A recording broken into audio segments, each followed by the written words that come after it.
Hellblade 2 isn't a video game. It's unquestionably gorgeous, easily the prettiest game I've ever played. But even compared to the first, it's lacking in the game part of video game. Microsoft was kind enough to send me a review code, so I've been spending my nights immersed in this audiovisual experience. Senua's Saga Hellblade II, its full title, is very much an experience. Like the first game, you play as Senua, a woman with psychosis, on a grand mythological adventure. Voices will yell at you, support you, taunt you, insult you, and it feels like they're in your own head. What's happening? Don't just let this happen. Do something. Stand by it. Why didn't you stop it? Too weak.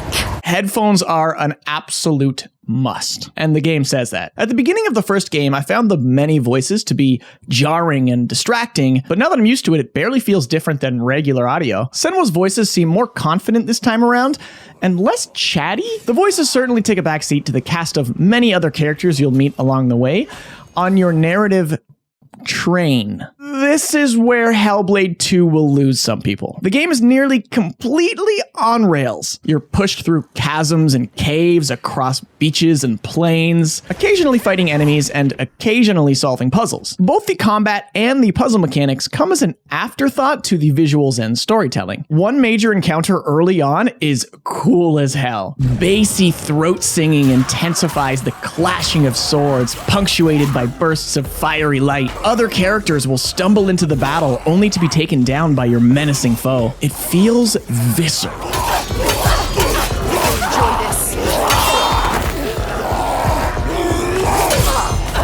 Every slice of metal on flesh is so raw and engaging, you can't look away, though you almost want to. Senua screams as she exerts herself, swinging a heavy weapon over her head. Standing in a field of bodies, you as a player feel as exhausted and traumatized as the protagonist. This left me eager for more. What great action sequences will follow? More of the same. Other than a few unique boss-like sequences, every time enemies show up, you're repeating the same chorus all over again. You begin noticing the same death animations, and combat becomes so second nature, you demote it to your subconscious. In the first Hellblade, combat was simple. Light attack, heavy attack, block, dodge, run, kick. You could pick between multiple enemies and even run away. Voices would warn, "Behind you, look out," signaling an attack, prompting you to hit block to defend against a sneaky enemy. Most of this has been scrapped in Hellblade 2 in favor of visceral cinematography. There is no longer a kick button. You can back up, but not very far, and most disappointingly, you're only ever fighting one enemy at a time. These exciting sequences will take place on a busy battlefield, but you never feel overwhelmed. Like an action B-movie, competitors fling themselves at you one after another. The focus mode returns, slowing time and giving you, generally, a free kill. I used this a lot on fire breathers as they annoyed me the most of any enemy. Light puzzle mechanics can be a real treat in games like this. There are really only 3 or 4 types of puzzles this time. These include finding symbols in the world, like in Hellblade 1,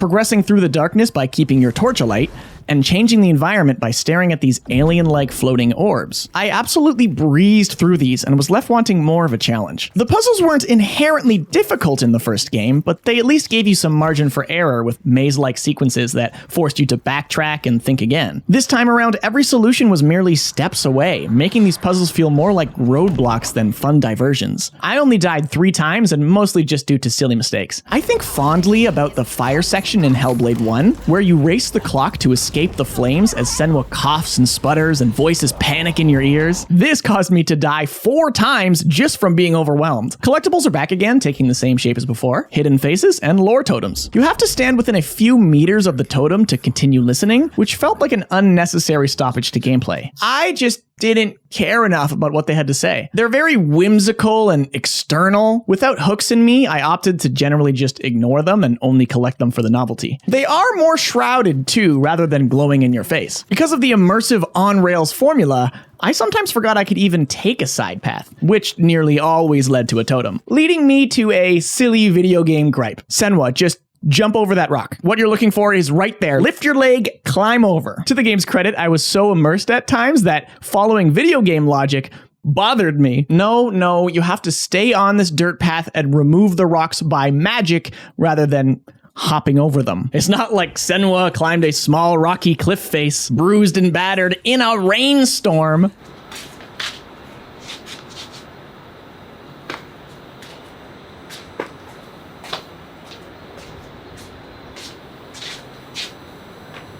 It took me just under 7 hours to complete Senua Saga Hellblade 2, and during that time I was engaged, immersed, and awestruck. Where the first one sometimes felt like it was dragging, Hellblade 2 thrusts you into location after location, time jump after time jump. I'm of two minds about this. On one hand, it does away with the monotony of traveling to a distant location. On the other hand, it also feels rushed and disconnected. Like a movie that should have been a limited series, there simply isn't enough time to build relationships with characters and familiarity with the narrative. You can absolutely play this game without having touched the first one. Without spoilers, the ending of Hellblade 1 left me confused, but happy to just wave it off as Norse magic. This time around, you catch up with Senua, who has gotten herself caught on a slave ship that crashes during a storm. And she just goes on an adventure, compelled by her emotions and the voices in her brain. It's easy to root for her, especially if you've seen her grow from a scared, distressed woman to one of power and conviction. But as the player, I didn't feel as connected to this world, its characters, or the bonds all too quickly formed. But I almost did, and I would if I had another 10 hours in this world. I want more time in this universe. My inability to connect was due more to the pacing than the writing itself. A majority of exposition is delivered by holograms with voiceovers, scenes that you walk through telling of the hardships of a village. I'd rather these happen a little more naturally with environmental storytelling, or even just giving more ear time to the voices in Senua's head. The visuals blew my mind. For the graphics alone, I'd recommend anyone with a high-powered PC to pick up Hellblade 2. As I preferred the comfort of my couch and a large 4K TV, I opted to play the majority of this game on an RTX 2080, which still ran it quite well on medium settings. Controversial take, this game is a game that could be played at 30 frames a second. Just like a 24 frames a second movie, visuals take the lead and you don't even notice. You're not trying to hit 360 no-scopes here. But wow. Rocks casting shadows on themselves, the water, the landscapes, the motion captured facial animations. The photo mode is surprisingly good and can even be used during cutscenes. Do I recommend Senua Saga Hellblade 2?